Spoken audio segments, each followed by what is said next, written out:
Bien, bonjour et bienvenue à ces 9e assises nationales des énergies marines. Monsieur le ministre nous a rejoints.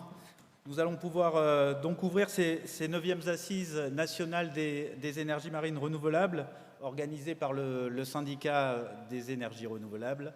Et un grand merci à la Maison de l'Océan, un lieu événementiel pas comme les autres, de nous accueillir pour cette journée. Ici, nous sommes dans un lieu créé, ouvert en 1911 et devenu aujourd'hui le hub de l'environnement et de l'océan à Paris. Et cette fondation créée par le prince Albert Ier en 1906, reconnue d'utilité publique, avec un objectif de sensibiliser à la richesse et à la fragilité de l'océan. Donc, quel meilleur endroit pour parler des énergies marines renouvelables ? Nous allons traiter cette journée sous le thème « Soyons collectivement à la hauteur des enjeux ».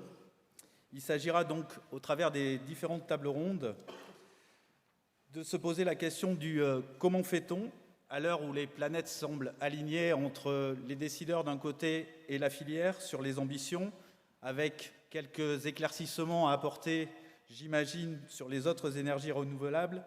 Il serait dommage de louper ce rendez-vous.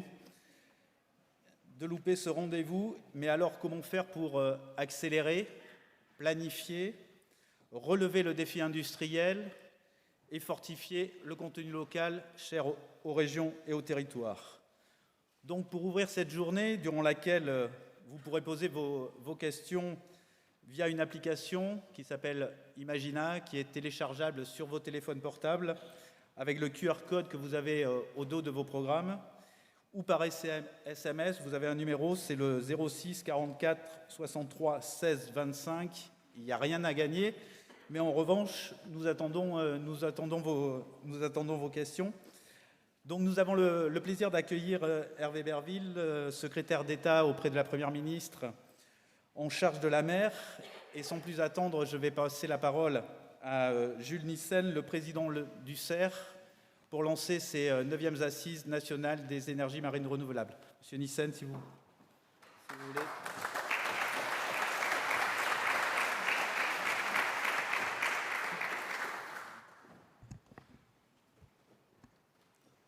Monsieur le ministre, cher Hervé Berville, monsieur le député, cher Antoine Armand, chers tous, chers amis, mesdames et messieurs, il n'y a pas de meilleur lieu que la Maison des Océans pour tenir des assises des énergies marines renouvelables.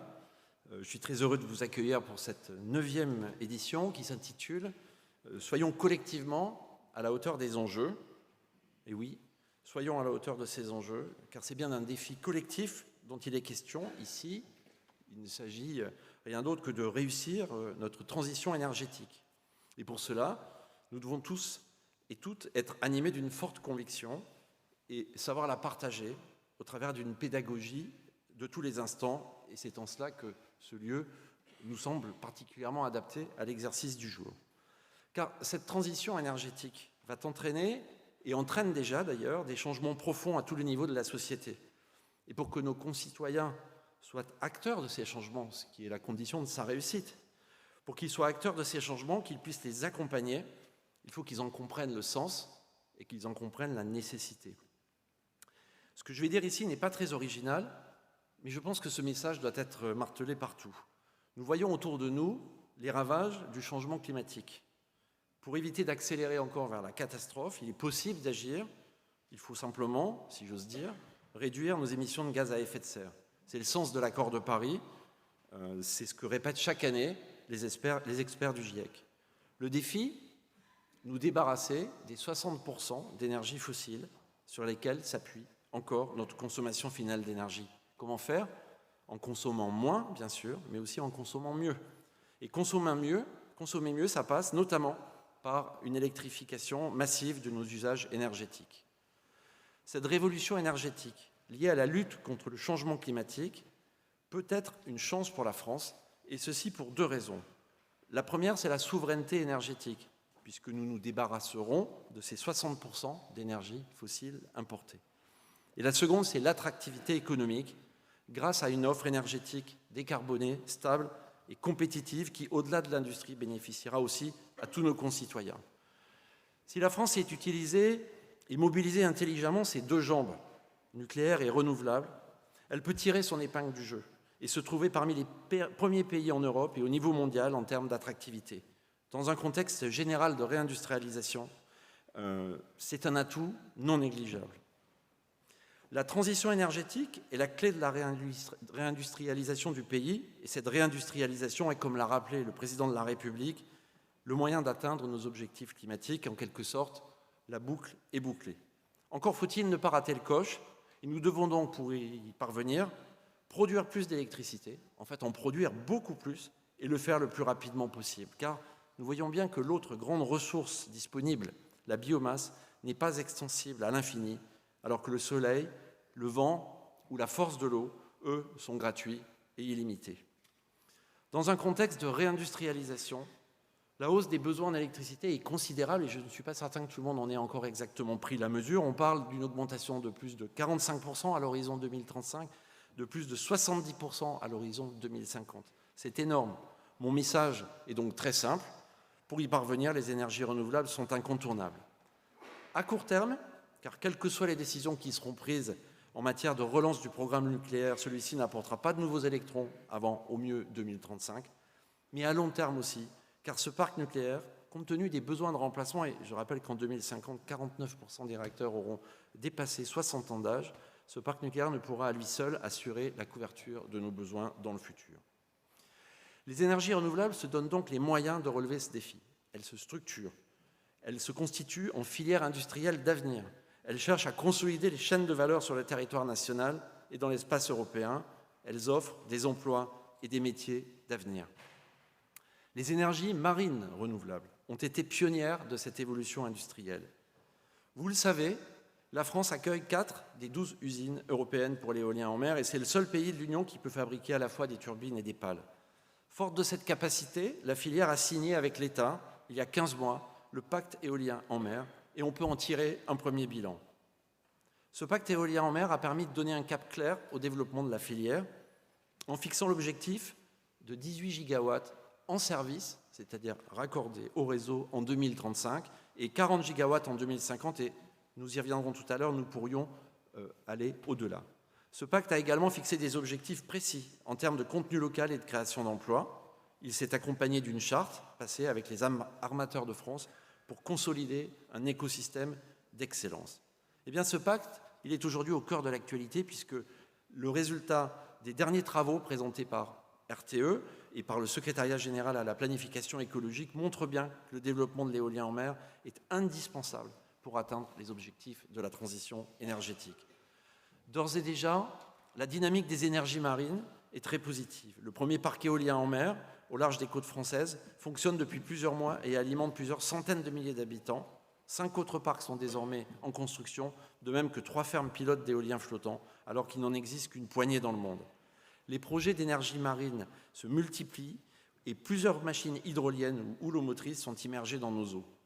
Les engagements en matière d'emploi pris par la filière dans le pacte se concrétisent, comme le montreront les résultats de l'Observatoire des énergies en mer qui seront présentés tout à l'heure. Quant au prix, il n'a cessé de baisser et il est même descendu en dessous de la barre des 45 € par mégawattheure dans le dernier appel d'offres. Cette dynamique est intéressante, mais il faut changer d'échelle. Et nous attendons donc que la future loi de programmation énergie-climat non seulement confirme bien la nécessité de raccorder 18 gigawatts, je dis bien raccorder, d'ici 2035 pour l'éolien en mer, mais rehausse l'objectif à 2050 à 50 gigawatts. Enfin, que cette loi de programmation prévoit les premiers appels d'offres commerciaux pour l'hydrolien dès 2025, avec 250 MW au Rat-Blanchard, 150 MW au Fromveur et une ambition à 2500 MW à l'horizon 2035, car nous avons ici aussi une filière prometteuse avec des entreprises comme HydroQuest, Savella, Normandie Hydrolienne, mais qui ne peut pas attendre indéfiniment qu'on l'autorise à libérer son potentiel. Dans ce contexte, Monsieur le ministre, le lancement de la planification actée par la loi d'accélération est une très bonne nouvelle et nous vous en remercions. Cette planification alliant la cartographie des zones d'implantation des projets, leur date de réalisation, leurs conditions de développement doit impérativement se concrétiser d'ici fin 2024. Vous le savez, Monsieur le ministre, cette échéance est cruciale pour ne pas avoir de trou d'air dans le lancement de nouveaux appels d'offres et être au rendez-vous des 18 gigawatts raccordés en 2035. Je sais bien que 2024 Ça peut sembler très court. Et il ne s'agit pas de faire n'importe quoi. Mais on ne doit pas confondre vitesse et précipitation. Je suis convaincu que nous avons les moyens d'y arriver, tous ensemble, car c'est l'intérêt commun des acteurs de la mer et de tous nos concitoyens. Une table ronde et un regard croisé y seront consacrés tout à l'heure. Et je vous le dis ici, la filière sera force de proposition. Elle abordera cette concertation dans un esprit constructif, avec beaucoup de volontarisme, dans le respect des élus locaux. Et j'aurai le plaisir d'accueillir tout à l'heure le président de la région Bretagne, Loïc Chéné-Girard, dans le respect des pêcheurs, et de la même manière, j'aurai le plaisir d'accueillir tout à l'heure Olivier Lenezet, des associations de défense de l'environnement et de l'ensemble des parties prenantes. Mais le respect de l'échéance de 2035 n'est pas le seul enjeu de cet exercice. Il en va aussi du développement industriel de la filière, qui dépend de cette visibilité pour investir et développer les capacités qui permettront d'être à la hauteur de la croissance du marché national et européen. Et c'est pourquoi nous insistons pour que le développement industriel et local soit accompagné et soutenu dans le cadre de la stratégie nationale en faveur de l'industrie verte, dont un des volets se discute en ce moment au Parlement. Il s'agit d'accompagner le développement industriel en France pour faire face à une concurrence toujours plus importante en Asie ou aux États-Unis et ne pas laisser partir les fleurons dont nous disposons. Il en va de la préservation de cette base industrielle nationale et européenne construite depuis plus de 10 ans et dont nous pouvons être si fiers. Pour cela, nous sommes favorables à une évolution des procédures d'appel d'offres et nous avons répondu à la consultation lancée par la CRE et la DGEC avec des propositions pour privilégier la diversité et le contenu local à partir de l'appel d'offres numéro 9. Et au-delà de la France, c'est un sujet qui doit sans doute être également traité à l'échelle européenne, car le monde, lui, n'attend pas. Enfin, la filière n'oublie pas ses engagements en matière d'environnement, bien sûr. Au-delà de l'importance portée à ce sujet dans le cadre de la planification et de la préparation de chaque projet, le CER a décidé d'y consacrer un temps fort dédié et je vous invite d'ores et déjà le 5 juillet prochain au premier forum énergie renouvelable et biodiversité, car nous n'oublions jamais, et il ne faut pas l'oublier, que le réchauffement climatique est l'une des principales atteintes à la biodiversité et que nos énergies contribuent donc très globalement à la protéger. Bien entendu, l'ensemble de ces sujets, énergie, industrie, biodiversité, planification, tout cela sera rebattu dans un contexte plus large, mis en perspective lors de notre colloque national qui aura lieu le 26 septembre prochain à la Maison de l'UNESCO, au moment même où le projet de loi de programmation énergie-climat devrait être déposé au Parlement. Les enjeux du développement des énergies marines renouvelables sont nombreux, énergétiques, industriels, sociaux, environnementaux. Puisse cette journée nous donner l'élan nécessaire pour être collectivement à leur hauteur.